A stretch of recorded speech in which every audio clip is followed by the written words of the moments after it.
Hello and welcome to IGNOU BAPSH. BPSC 105 के unit 6 को हमने कवर किया था प्रीवियस वीडियो में और उसके हाफ पोर्शन को आज इस वीडियो में कवर किया जाएगा। प्रीवियस वीडियो में हमने 6.4 तक के टॉपिक्स को कवर किया था और आज रेस्ट ऑफ द टॉपिक्स को हम कवर करने वाले हैं। टॉपिक नंबर 6.5 है contestations debate around and future of capitalism and liberal democracy. जो लिबरल डेमोक्रेसी का बर्थ हुआ मॉडर्निटी और इंडस्ट्रियल कैपिटलिज्म की शैडो में 19th सेंचुरी में, इसकी वजह से जो लिबरल डेमोक्रेसी है वो ग्लोबल फिनोमिना बन गई। और इसी के साथ साथ कुछ क्वेश्चंस भी राइज हुए, जैसे कि जो ये लिबरल सोसाइटी है जो कि गारंटी करती है civil political economic freedoms, periodic elections और एक्सपेंशन ऑफ फ्रेंचाइज, क्या इसे कैपिटलिज्म को प्रोटेक्ट करना चाहिए? और दूसरा क्वेश्चन ये था कि जो लिबरल डेमोक्रेटिक एक्सपेंशन है, क्या वो कैपिटलिस्ट इंटरेस्ट, इंस्टीट्यूशंस और प्रॉपर्टी रिलेशंस के साथ कोऑपरेट कर सकता है या नहीं? ये कुछ क्वेश्चंस थे जो लिबरल डेमोक्रेसी के एक्सपेंशन के साथ राइज हो रहे थे। The growth of liberal democracy and capitalism globally today is being revisited and questioned for the world is trapped in unmanageable problems and issues. जो ग्रोथ है लिबरल डेमोक्रेसी और capitalism की ग्लोबली, उनको बार बार रिविजिट और question किया जाता है क्योंकि इसमें बहुत ज़्यादा अनमेनेजेबल प्रॉब्लम्स और इश्यूज देखे जाते हैं। जो टेक्नोलॉजिकल और मटेरियल प्रोग्रेस है उसे देखा जाता है कैपिटलिस्ट सिस्टम का आउटकम, जिससे बहुत ही ज़्यादा अनमेनेजेबल गल्फ बन चुका है हैव्स और हैव नॉट्स में। Climate change, growing tension among communities on account of pressing economic conditions, rising terrorism, increasing unemployment, and most importantly, growth of self-interest and atomistic individual। इन सब रीजंस की वजह से कैपिटलिस्ट सिस्टम को question किया जाता है। और आगे मॉडर्न सोसाइटीज के बारे में कुछ स्कॉलर्स बताते हैं कि जो मॉडर्न सोसाइटीज हैं ये तीन सेक्टर्स में डिवाइड की जाती हैं। पहला है स्टेट, दूसरा मार्केट और सिविल सोसाइटी। बहुत ज़्यादा जो पॉलिटिकल फिलॉसफीज है वो इम्प्लिसिट बायस रहती हैं इन थ्री सेक्टर्स पे, पर जो सोशलिस्ट हैं वो स्टेट की तरफ ज़्यादा टिल्ट होते हैं और जो कैपिटलिस्ट हैं वो फेथ रखते हैं फ्री मार्केट्स में। A software version of capitalism that we might call liberal democracy और mixed economy model accepts the importance of markets but recognizes the need of government to correct market failures and address the distributional questions। एक software version जिसे हम liberal democracy या mixed economy model भी कहते हैं, उसमें importance of markets को accept किया जाता है, पर किसकी नीड पर? मार्केट की डिमांड और सप्लाई पर नहीं किया जाता, गवर्नमेंट की जो नीड है उसको करेक्ट करने के लिए किया जाता है, ताकि जो डिस्ट्रीब्यूशनल क्वेश्चंस हैं उनको सही से आंसर का होता है और वेज का जो डिस्ट्रीब्यूशन है वो इक्वल हो और मार्केट फेलियर्स कम से कम हो। This type of mixed economy prevailed in the 3 decades following World War II in the US and been championed by many world leaders। इस तरह का जो मॉडल है वो 3 डिकेड्स तक फॉलो किया गया वर्ल्ड वॉर सेकेंड के बाद यूएस में, और बहुत सारे वर्ल्ड लीडर्स ने इसे चैंपियन भी किया। हार्वर्ड यूनिवर्सिटी के प्रोफेसर माइकल सैंडल ये कहते हैं कि जो यूएस है वो मार्केट इकोनॉमी से एक मार्केट सोसाइटी में ट्रांजिस्ट कर चुका है। मार्केट इकोनॉमी का मतलब पहले यूएस जो था और एक कैपिटलिस्ट था, अब यूएस में लिबरल डेमोक्रेसी आ गई है, मतलब मिक्स्ड इकोनॉमिक मॉडल यहाँ पे यूज किया जाता है। On the other hand, it is necessary to mull over the fact that this very liberal democratic space has allowed alternative politics to come to the forefront। जो ये liberal democracy का expansion हुआ या mix economic model का expansion हुआ, इसकी वजह से इसने एक स्पेस को अलाउ किया जिसमें ऑल्टरनेटिव पॉलिटिक्स फोर फ्रंट पे आ सकें। Around the world we see a rise in mobilisation of masses against inequality, racial ethnic discrimination and gender based operation etcetera. इसी की वजह से हमें मासेस का मोबिलाइजेशन देखने को मिलता है इनइक्वालिटी, रेशियल डिस्क्रिमिनेशन और जेंडर बेस्ड ऑपरेशन के खिलाफ। ये एक रे ऑफ होप माना जाता है कि जो डेमोक्रेसी है वो एक alternative politics as well as economics को स्पेस प्रोवाइड करती है जिसमें सोसाइटी के साथ साथ जो गवर्नमेंट है वो मिलकर काम कर सकें और सोसाइटी का वेलफेयर इंश्योर हो सके।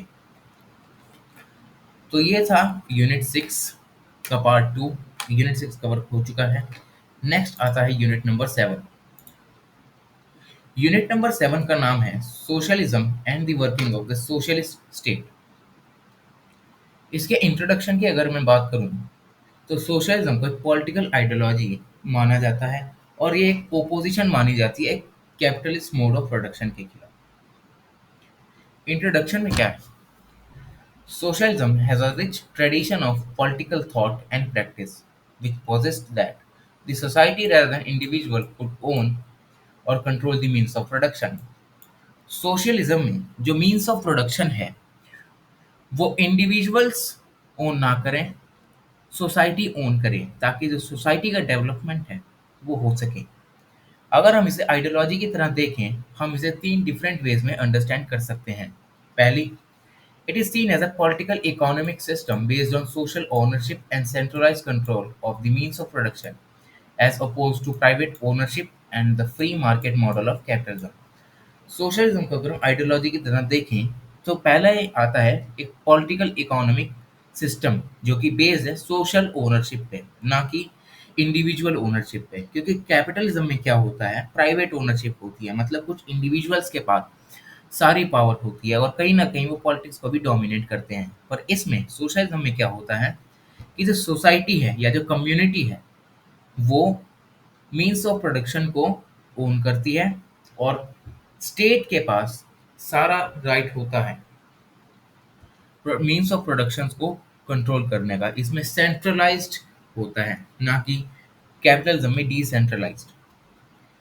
इसमें जो प्राइवेट ओनरशिप है उसको ओपोज किया जाता है और free market model of capitalism को भी ओपोज किया जाता है। क्योंकि फ्री मार्केट मॉडल में जो मार्केट की फोर्सेस हैं जैसे कि डिमांड और सप्लाई, उनके बेसिस पर मीन्स ऑफ प्रोडक्शन को जो है वो डिसाइड किया जाता है। बट सोशलिज्म में जो फ्री मार्केट है उसको अपोज किया जाता है। इसमें मार्केट की फोर्सेस को ना देखकर जो सोसाइटी की नीड है उसको देखकर मीन्स ऑफ प्रोडक्शन को डिसाइड किया जाता है। Second, socialism also stands for certain political ideology, theory or dogma which embodies certain values, beliefs and principles associated with what often called the socialist thought or socialist outlook that include values of egalitarianism, collectivism, cooperation, classless society, economic equality, etc.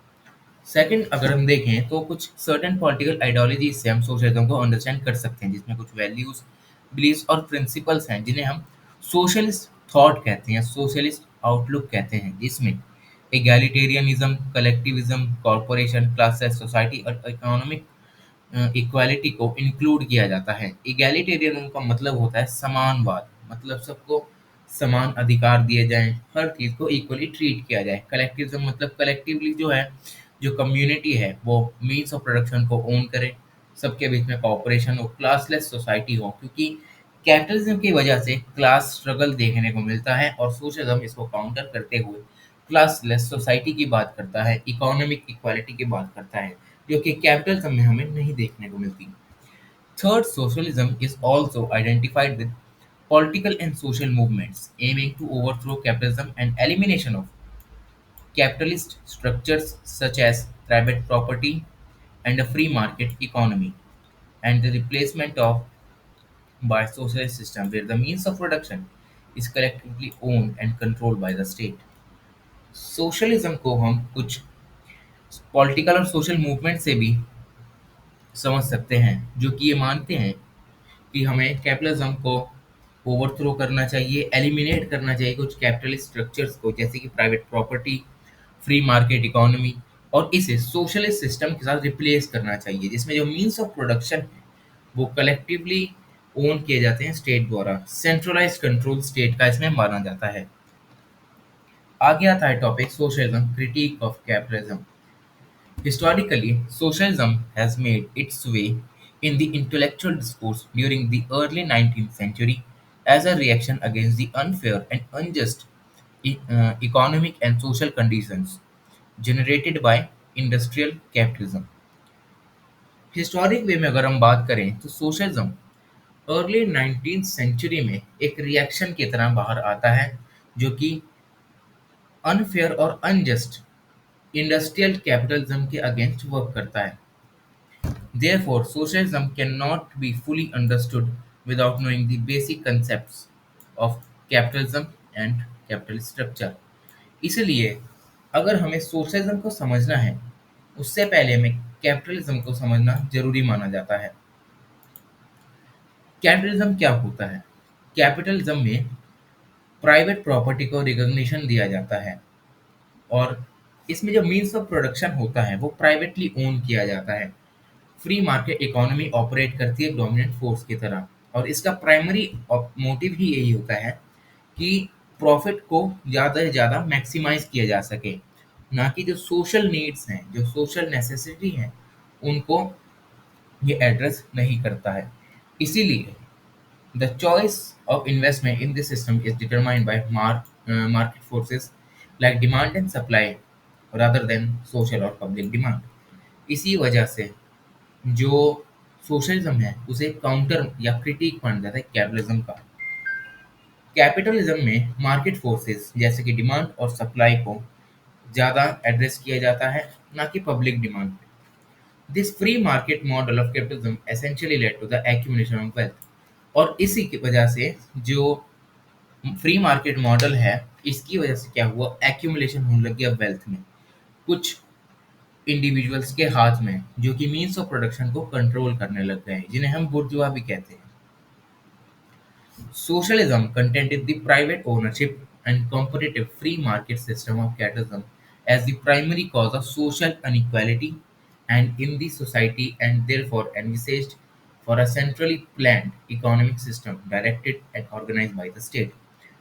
Socialism में जो private property है और जो competitive free market system है उसको primary cause माना जाता है सोशल इनइक्वालिटी का, क्योंकि इसी की वजह से जो वेल्थ है वो कुछ मुट्ठी भर लोगों के हाथ में रहती है और वही मीन्स ऑफ प्रोडक्शन और पॉलिटिक्स को कहीं ना कहीं डोमिनेट करते हैं.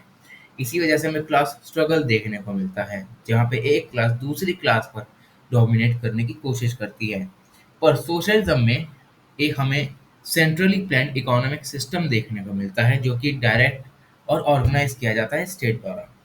According to socialism the means of production are owned by the society as a whole. Everything that is produced in the society in a sense of social product, while the value derived from production also belongs to the social society collectively. Socialism के according जो means of production है वो society के जो society है उसको own करना चाहिए एज अ होल. जो भी प्रोडक्शन हो रहा है सोसाइटी में उसे एक सोशल प्रोडक्ट के जैसे देखा जाना चाहिए और जो वैल्यू डेराइव की जाती है प्रोडक्शन से वो सोसाइटी को कलेक्टिवली बिलोंग करती है. इसमें किसी को भी ज़्यादा या कम नहीं दिया जाता, इक्वली सबको डिस्ट्रीब्यूट किया जाता है. American scientist Daniel De Leon define करते हैं सोशलिज्म को as a social system under which the necessaries of production are owned, controlled, and administered by people for the people. एक अमेरिकन सोशलिस्ट हैं जिनका नाम है डैनियल डे लियोन.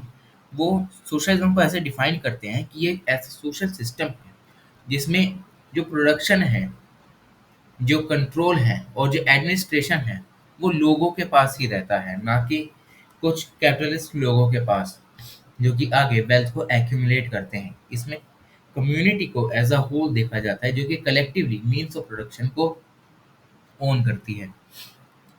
आगे आता है evolution of socialism and socialist thought. Early 1900s में ये पहली बार था कि जब सोशलिज्म राइटिंग्स की फॉर्म में बाहर आ रहा था.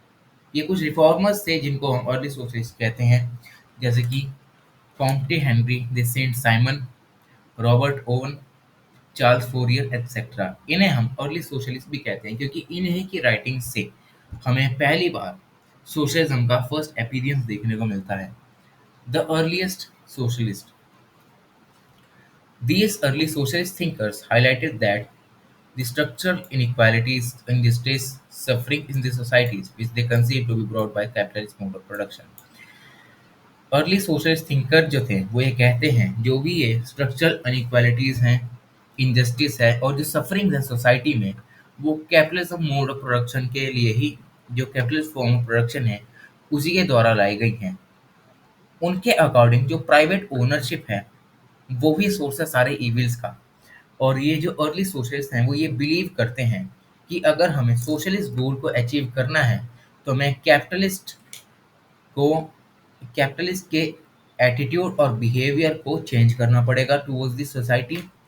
और एक ऐसी कंडीशंस बनाई जानी चाहिए जिसमें जो वर्कर्स हैं वो अच्छे से काम कर पाएँ, जैसे कि by providing good wages, good housing, health care, education etcetera.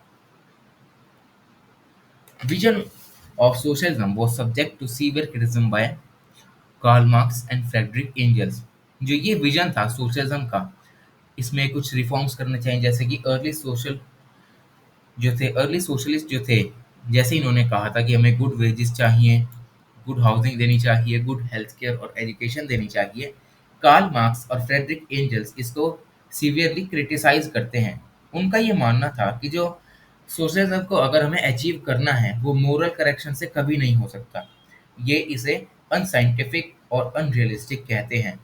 अपने एक पैम्फलेट कम्युनिस्ट मैनिफेस्टो मार्क्स और एंजल्स ये कहते हैं कि सोशलिज्म एक साइंटिफिक सोशलिज्म को अचीव करना चाहिए जिसमें साइंटिफिक वे में सोसाइटी में क्या प्रैक्टिकलिटी है, क्या उसकी नीड है, उसको देखकर हमें रिफॉर्म्स करने चाहिए, ना कि good wages, good health care, good education को देखकर। Scientific socialism, according to Marx and Engels, is based on the scientific analysis of social problems and finding their practical solutions. Scientific socialism का ये मानना है कि जो भी प्रॉब्लम्स सोसाइटी फेस करती है उनको हमें प्रैक्टिकली सॉल्व करना चाहिए, उनके प्रैक्टिकल सॉल्यूशंस लाने चाहिए, unlike the early socialist who believed in building a socialist society through moral corrections, ना कि हमें moral corrections के बेसिस पर सोसाइटी को डेवलप या फेस करना चाहिए। Marxism argued that the conditions of working class could not improve as long as there is private ownership of the means of production. Marxism ये आर्ग्यू करते हैं कि जो कंडीशंस है वर्किंग क्लास की वो तब तक नहीं इम्प्रूव हो सकती जब तक सोसाइटी में प्राइवेट ओनरशिप है as a means of production. Marxism ये बिलीव करते हैं कि जो सोशलिज्म है is a certain stage of historical development destined to be achieved through a revolution of the working class against the property owning bourgeois class। Marxism का ये मानना है कि जो हमें सोशलिस्ट या सोशलिज्म आइडियोलॉजी को अचीव करना है वो तभी हो सकता है जब वर्किंग क्लास जो है वो एक रेवोल्यूशन करे बॉर्जुइस क्लास के अगेंस्ट। मार्क्सिज्म एक पॉपुलर और इन्फ्लुएंशियल थियोरी मानी जाती है सोशलिज्म की, जो कि एमर्ज हो जाती है 1800s के बाद, partly because it provided scientific approach, क्योंकि इसने एक साइंटिफिक अप्रोच को प्रोवाइड किया और मेथोडोलॉजिकली एक एनालिसिस किया कैपिटलिज्म का, जिससे ये थियोरेटिकल और प्रैक्टिकल बेसिस है सोशलिज्म का वो डेवलप हो सके, ना कि अर्ली सोशलिस्ट जैसे जो कि मोरल करेक्शंस को ज़्यादा बेटर मानते हैं साइंटिफिक सोशलिज्म से। आगे आता है एनार्को सोशलिज्म। ये एक रेडिकल फॉर्म माना जाता है सोशलिज्म का, जिसे anarcho socialism, libertarian socialism, free socialism और स्टेटलेस सोशलिज्म भी माना जाता है, जो कि डेवलप किया जाता है पैरी जोसेफ प्रोudhon, पीटर क्रोप्टकिन और माइकल बाकुनिन के द्वारा। इनका ये मानना था कि जो कैपिटलिज्म है वो तब तक एबॉलिश नहीं हो सकता जब तक जो स्टेट है वो एबॉलिश ना हो जाए। इनके अकॉर्डिंग कैपिटलिज्म और स्टेट दोनों को हमें एबॉलिश करना चाहिए। Therefore, they called the abolition of all forms of authoritarian institutions including the state। ये मानते हैं कि हमें सारे अथॉरिटेरियन इंस्टीट्यूशंस का एबॉलिशन करना चाहिए including the state. They emphasized on worker self-management and decentralized control of economy through a horizontal network of voluntary associations। ये वर्कर्स पर ज़्यादा एम्फेसिस करते हैं, उनकी सेल्फ मैनेजमेंट पर, डिसेंट्रलाइज कंट्रोल ऑफ इकोनॉमी, जिसमें एक हॉरिजॉन्टल नेटवर्क बनाया जाता है वेरियस वॉलंटरी एसोसिएशंस का। इनके अकॉर्डिंग जो सोशलिज्म है वो डायरेक्ट पार्टिसिपेटेड डेमोक्रेसी से हम अचीव कर सकते हैं at the grass root level. Grass root level पर जाकर हम जो सोसाइटी है उसकी प्रॉब्लम्स को देखकर कुछ जो सॉल्यूशंस हैं उनको इम्प्लीमेंट कर सकते हैं, जिसकी वजह से जो सोसाइटी वो डेवलप कर सकती है। Therefore they are also known as stateless society, stateless socialism. इनके अकॉर्डिंग इसी को स्टेटलेस सोशलिज्म भी कहा जाता है और एनार्को सोशलिज्म भी कहा जाता है। आगे आता है socialism and the Marxist perspective of state. Unlike liberalism, which regarded the state as a neutral arbitrator of the conflicting interest or protector of individual rights and property, Marxism views states as as an instrument of class for the domination of one class over another. Marxist के according जो liberalism है उसके परे जो socialism है उसे implement करने के लिए हमें सोसाइटी में इक्वालिटी लाने की ज़रूरत है, ना कि लिबरलिज्म जैसे जिसमें जो क्लास है दूसरी क्लास के ऊपर डोमिनेट करने की कोशिश करती है। मार्क्स और एंजल्स ये आर्ग्यूमेंट देते हैं कि states come into existence at a certain stage of historical development due to the antagonistic class nature of the society at very every stage, and it represents saviors and it represents and serves the interest of dominant class. Marx और angels के according जो state है historically वो एक एंटेगनिस्टिक class nature की है। एंटेगनिस्टिक का मतलब होता है active opposition at every stage. Her stage पर जो स्टेट है वो एंटेगनिस्टिक रहती है और ये डोमिनेंट क्लास के इंटरेस्ट को ही रिप्रेजेंट और सर्व करती है। मार्क्स और एंजल्स ने एक मैटीरियलिस्ट कंसेप्शन दिया हिस्ट्री का, जिसमें उनके according each successive stage of development was a progression from the one that preceded it. In other words, each stage contained itself its elements of destruction on its own and transformation into a more progressive one.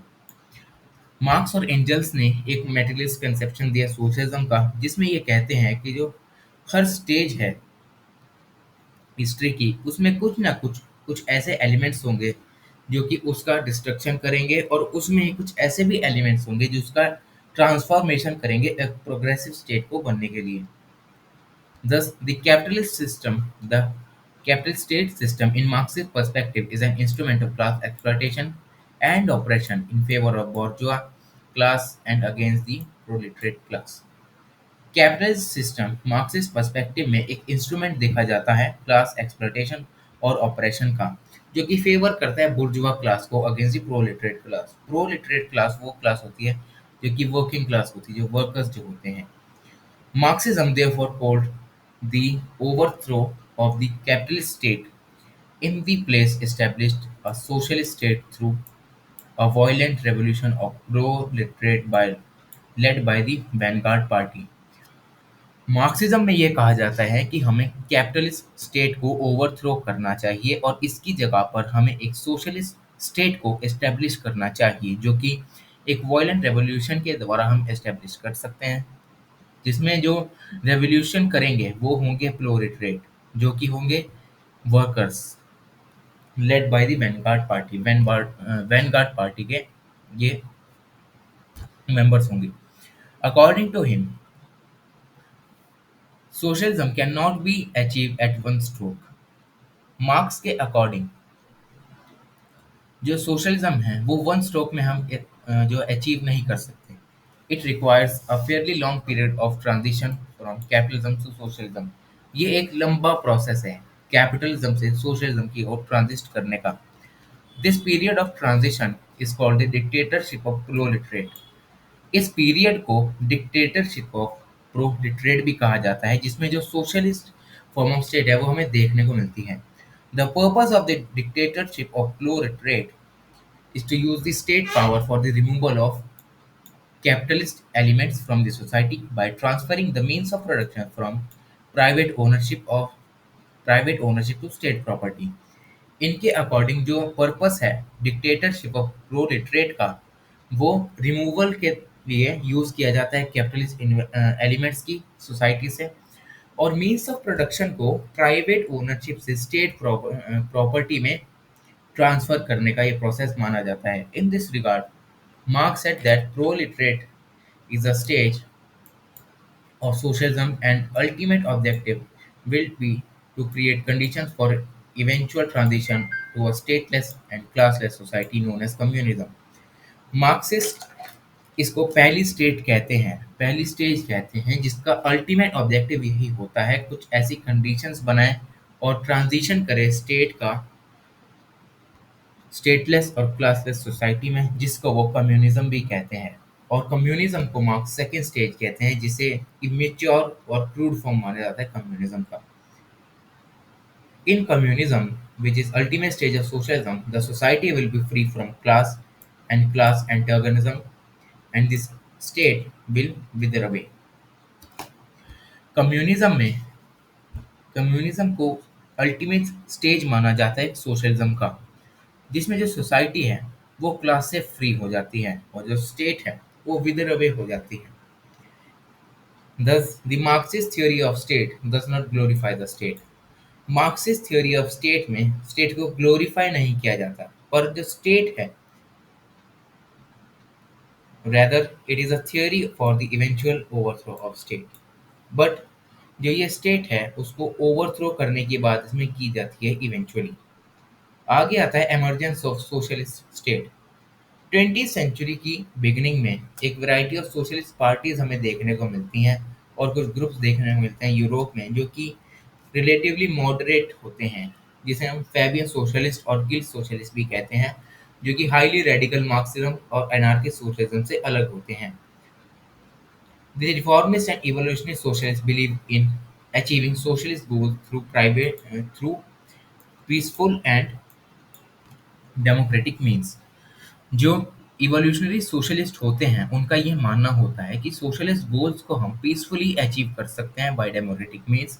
और जो radical revolutionary socialist होते हैं वो revolution lead working class से ही socialism को achieve करने की बात करते हैं।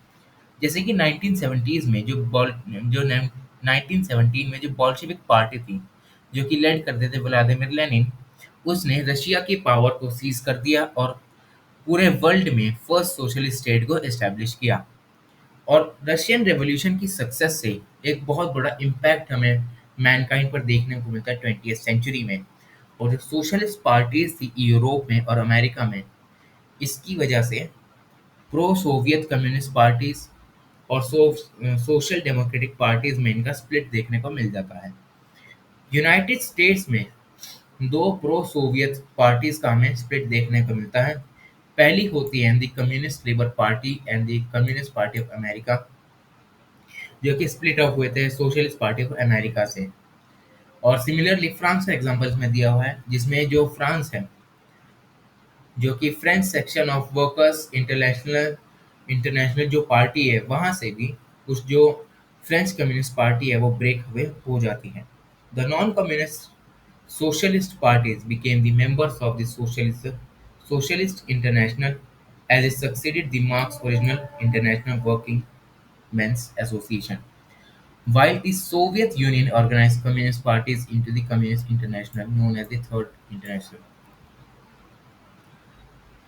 सिमिलरली हमें फ्रांस में ये देखने को मिलता है कि जो फ्रेंच कम्युनिस्ट पार्टी है वो ब्रेक अवे हो जाती है एसएफआईओ से, और जो नॉन कम्युनिस्ट सोशलिस्ट पार्टीज हैं वो मेंबर बन जाते हैं सोशलिस्ट इंटरनेशनल के, जो कि जिसे हम सेकंड इंटरनेशनल के नाम से भी जानते हैं। और ये मार्क्स की ओरिजिनल इंटरनेशनल वर्कमैन एसोसिएशन को भी सक्सीड कर जाते हैं। और जो सोवियत यूनियन होता है वो कम्युनिस्ट पार्टीज को एक कम्युनिस्ट इंटरनेशनल में ऑर्गेनाइज करता है, जिसे हम कॉमिंटर्न और थर्ड इंटरनेशनल भी कहते हैं। आगे हमें डिबेट देखने को मिलती है रिफॉर्म और रेवोल्यूशन के बीच में, जो कि होती है दो स्कॉलर्स में। पहले होते हैं एडवर्ड बर्नस्टीन और रोजा लग्जमबर्ग। एडवर्ड एडवर्ड बर्नस्टीन का ये मानना होता है कि जो कैपिटलिज्म है वो सबसे बड़ा पॉइंट होता है क्राइसिस का क्लास में। इसी की वजह से जो सोशलिस्ट हैं, बर्स्टिन के अकॉर्डिंग जो सोशलिज्म है, हमें वर्कर्स की इम्प्रूवमेंट पर ज़्यादा ध्यान देना चाहिए सोशलिज्म में, ना कि उनके कैपिटलिज्म को कोलैप्स करने के लिए। पर इस बात से जो रोज़ा लग्जमबर्ग हैं, वो डिसएग्री करती हैं। उनका यह मानना होता है कि जो सोशलिज्म है, उसमें हम क्लास स्ट्रगल को एंड करें, यही उसका फाइनल एम होता है। The Russian Revolution also became an inspiration for the various anti-colonial national liberation movements around the world. जो रशियन रेवोल्यूशन होता है, वो बहुत सारी एंटी कॉलोनियल मूवमेंट्स के लिए एक इंस्पिरेशन बनता है। 1920 में जब इंडोनेशियन कम्युनिस्ट पार्टी का फॉर्मेशन हुआ, कॉमिंटर्न की गाइडेंस में, इसकी वजह से जो इंडोनेशिया था, वो वर्ल्ड में पहला ऐसा कंट्री बना जिसमें जो कम्युनिस्ट पार्टी है, वो एस्टेब्लिश हुई सोवियत यूनियन के इन्फ्लुएंस के बाहर। जैसे 1921 में Chinese communist party CCP follow करती है। वर्ल्ड वॉर सेकंड के बाद जो सोवियत मॉडल था सोशलिज्म का, वो बहुत ज़्यादा अडॉप्ट किया जाता है ईस्टर्न यूरोपियन कंट्रीज जैसे Croatia, Romania, Hungary, Poland, east Germany etcetera. और धीरे धीरे यूरोप से हटकर अब ये एशिया की तरफ भी टिल्ट होना शुरू हो जाता है। जैसे कि जो माओ जेडोंग हैं, वो सीसीपी को फॉर्म करते हैं 1949 में, और पीआरसी को इस्टेब्लिश करते हैं, यानी पीपल्स रिपब्लिक चाइना को 1949 में ये इस्टेब्लिश कर सकते हैं, जिसे ये एक सोशलिस्ट स्टेट कहते हैं। जिसके बाद चाइना से हटकर ये north Korea, Vietnam, Cambodia, Laos में फैल जाता है। The Cuban socialist Fidel Castro came to power after a successful revolution in 1959 by overthrowing the US-backed Batista regime. इसमें क्यूबा का एग्जाम्पल दे रखा है, जिसमें जो क्यूबा सोशलिस्ट फिडेल कैस्ट्रो हैं, वो पावर में आ जाते हैं 1959 में, जब वो यूएस बैक्ड बेटिस्टा रेजाइम, जो यूएस के द्वारा फंड या उसको सपोर्टिव बेटिस्टा रेजाइम थी, जो यूएस जिसको सपोर्ट करता था, उसको ओवरथ्रो कर देते हैं और एक सोशलिस्ट स्टेट क्यूबा को बना देते हैं। सोशलिज्म बाद में सिंथेसाइज फॉर्म में भी डेवलप देखने को मिलता है, जैसे कि जिसमें सोशलिज्म और ट्रेडिशनल और ट्राइबल वैल्यूज़ को भी इसमें मर्ज किया जाता है, जिसे जैसे कि अफ्रीकन सोशलिज्म, अरब सोशलिज्म, जिसे हम वेस्ट एशिया और नॉर्थ अफ्रीका में भी देखने को देख सकते हैं। पर जब सोवियत यूनियन का डिमाइस हुआ, इससे एक मेजर ब्लो देखने को मिलता है सोशलिस्ट आइडियोलॉजी में, जिसमें जो सोशलिस्ट स्टेट सिस्टम्स था, वो दूसरे वर्ल्ड में भी फैल जाता है और अलग अलग कंट्रीज जो हैं अपने हिसाब से कुछ अमेलगमेशंस करके सोशलिज्म को अडॉप्ट कर लेती हैं। और करंट सिचुएशन की अगर हम बात करें, जैसे कि PRC, Republic of Cuba, socialist Republic of Vietnam, north Korea, ये कुछ ऐसे कंट्रीज़ हैं जो कि अपने आप को सोशलिस्ट स्टेट मानते हैं। इन्होंने सेल्फ डिक्लेयर कर दिया है कि ये सोशलिस्ट स्टेट हैं, जो कि ये क्लेम करती हैं कि ये सोशलिज्म के प्रिंसिपल को फॉलो करती हैं।